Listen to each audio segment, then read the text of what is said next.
أعوذ بالله من الشيطان الرجيم بسم الله الرحمن الرحيم واعلموا أن الله يحول بين المرء وقلبه سبحان ربك رب العزة عما يصفون وسلام على المرسلين والحمد لله رب العالمين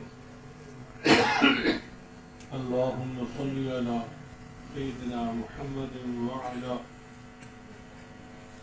آل سيدنا محمد وبارك وسلم۔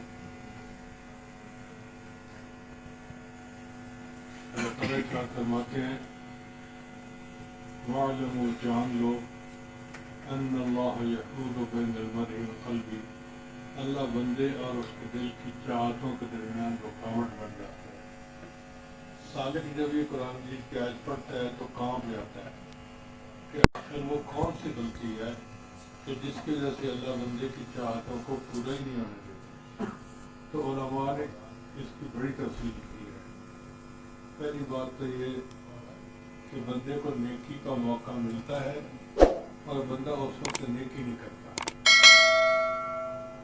تو سزا کے طور پر پھر اللہ اس کو آئندہ نیکی کا موقع ہی نہیں دیتے۔ چاہتا ہے میں مراقبہ کروں، چاہتا ہے میں نیکی کروں، مگر اللہ کوئی نہ کوئی اس کو مصروفیت دے دیتے ہیں، اس کا وقت ہی فائدہ نہیں ہوتا، ٹائم ہی نہیں نکلتا۔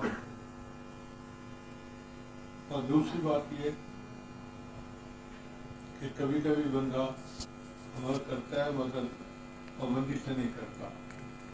مراقبہ کا شیخ نے ایک دن کر لیا، دوسرے دن چھوڑ دیا، تو یہ جو یہ قدری ہے نا مراقبے کی، اس سے بھی پھر سزا ملتی ہے کہ ٹھیک ہے اگر تم نہیں کرنا چاہتے تو جاؤ دفعہ ہو جاؤ، اپنا کام کرو۔